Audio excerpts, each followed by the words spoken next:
দেখতে পাচ্ছেন যে আরেকজন পাথর টানছে, একবার সে উঠলো, আপনাদেরকে দেখাচ্ছি আর তো অসামান্য দৃশ্যটি। আমি মূলত ইন্ডিয়া থেকে ভাসতে ভাসতে আসে, তাই না?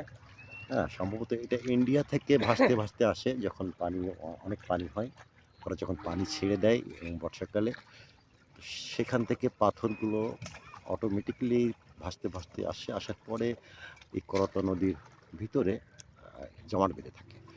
তো সেখান থেকে পর্যায়ক্রমে আমাদের পঞ্চগড়ে যারা স্থানীয় বাসিন্দা তারাই খুব ভালো জানে যে কীভাবে এপাশে টানছে। উনি ডুব দিয়ে পাথরগুলো একটা জায়গায় গুছিয়ে দিল, তারপরে এখন দেখেন পাথরগুলো টেনে আসার পরে কীভাবে পাথরগুলো এইভাবে পাথরগুলো আসে, এখানে কিছু পাথর আছে, এইভাবে পাথরগুলো দেখতে পাচ্ছেন যে কোন কায়দায় পাথরগুলো ওই জায়গায় সংরক্ষিত করছে।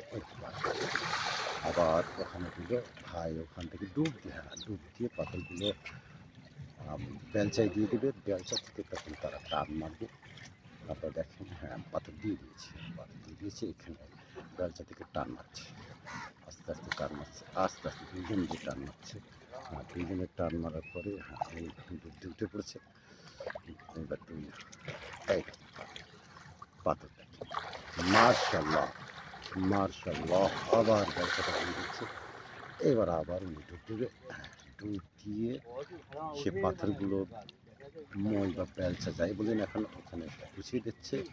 গুছিয়ে দেওয়ার পরে এখান থেকে দুজন ব্যক্তি টানতেছে, টানার পরে পাথরগুলো উঠে আসছে। ও ভাই ডুব দিয়ে উঠে আসলো, হ্যাঁ সে ডুব দিয়ে উঠে আসলো।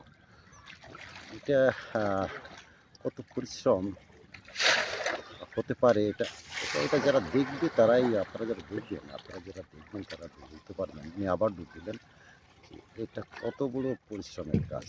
এবং ঠান্ডাজনিত রোগ যদি থেকে থাকে, বিশেষ করে অ্যালার্জি, ঠান্ডা, সর্দি, কাশি, তাহলে এই কাজ করা যায় না, কিন্তু উনি নির্দ্বিধায় করে চলেছে। এবং এখানে যারা আছে প্রত্যেকেই সেই একই কাজ করে। এবং দেখেন আপনি বালিগুলোর ক্ষেত্রেও তাই, দেখেন পাথর পড়ছে, এই যে আবার দেখাচ্ছে ওই বালিগুলোর ক্ষেত্রে দেখেন আপনি বালিগুলো কিন্তু ডুবতে দিয়েছে, বালিগুলো ডুবতে দিয়েছে কায়দায়। বালিগুলো তোলা দেখেন, হ্যাঁ বালি উত্তোলনগুলো দেখেন, আপনারা দেখতে পাচ্ছেন বালি নৌকায় করে ওই যে এই বালিটা উঠে দিচ্ছে, বাস এইভাবে বালি উঠে দিচ্ছে, এইভাবে বালি উঠে দিচ্ছে। তো করতা নদীতে কীভাবে পাথর এবং বালি উত্তোলন করা হয় আমি আপনাদের সেটাই দেখাচ্ছি।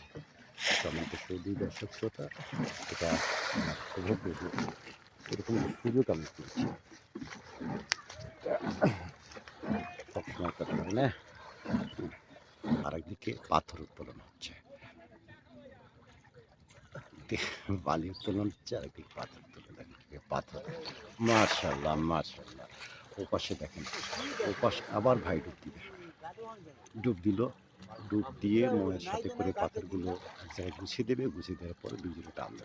ওপাশে নৌকায় যে বালিগুলো উত্তোলন করছে দেখেন, হ্যাঁ একটা বালিগুলো ডুব দিয়ে, তারাও ডুব দিয়ে বালিগুলো তল নিচে থেকে আসতেছে, নিচে থেকে তুলে এক জায়গায় করতেছে, নৌকায় করে বালি টানছে।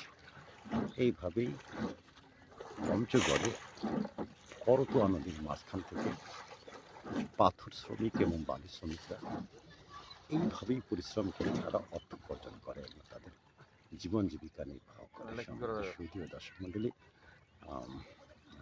ভালো লাগছে, তবে তাদের সাক্ষাৎকার নিতে পারলে ভালো লাগতো। ভাই ঠান্ডা লাগে না? লাগে ভাই। তো শীতকালে কি করেন? শীতকালেও পাথর ওঠে। তো শীতকালে এই শীতের ভিতরে এখানে পঞ্চগড়ে সবচেয়ে বেশি শীত পড়ে, তারপর পাথর ওঠে। তো তার ভিতরে যখন আপনারা এইভাবে পানির ভিতর থেকে পাথর উঠান তখন এই শীতের ভিতরে কিভাবে করেন? একটু করে কাজ করে আবার একটু করে আরাম করি, শরীর হিট করে নেই। তার মানে আপনাদের কি কোনোভাবেই ঠান্ডা জ্বর আসে না? ঠান্ডা জ্বর আসে, এই যে কেবল ওষুধ খাইলাম ঠান্ডার, কেবল মাত্র ওষুধ খাইলাম। কিন্তু এটা তো অস্বাভাবিক একটা ব্যাপার হয়ে যায়। কি করুন, পেটের দায় করতে হয়।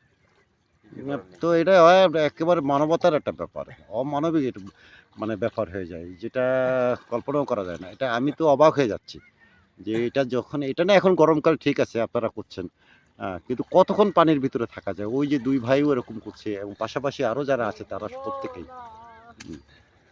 তো আসলে আমি আপনাদেরকে হাজার হাজার না কোটি কোটি স্যালুট জানাচ্ছি যে এই এই জাতীয় পরিশ্রম করার জন্য, এই জাতীয় কর্মের জন্য, যেটা ওটা বিস্ময়কর বিষয় যে ডুব দিচ্ছে, দেখুন আবার ডুব দিল। আমি এটা আমার কাছে সত্যিই বিস্ময়কর বলে মনে হয়েছে। আপনারা দেখুন ডুব দিয়ে কীভাবে সে পাথর উত্তোলন করছে, পাথরগুলো আর দুজন টানছে। তাদের মেশিন নাই, যদি অটোমেটিক মেশিন থাকতেও সেই মেশিনে তারা পাথরগুলো তুলতে পারত, কিন্তু তাহাদের যেহেতু মেশিন নাই সেহেতু তারা সেটা শারীরিকভাবেই শরীরকেই মেশিন বানিয়ে নিয়েছে। এরা প্রত্যেকেই শরীরকেই মেশিন বানিয়ে নিয়েছে। এটা বিস্ময়কর ব্যাপার হয়ে গেছে আমার কাছে। জানি না আপনারা যারা দেখবেন তারা এটাকে কী মনে করবেন। এটা আমার খুব কষ্ট লাগছে, খারাপ লাগছে। যেহেতু আমরা আমাদেরকে অভ্যাস নাই, আর যাদের পানিতে ডুব দেওয়ার অভ্যাস, কতক্ষণ ডুব দেওয়া যায়, একটা মানুষ কতক্ষণ ডুব দিতে পারে। আই আল্লাহ, দেখুন আপনারা। তো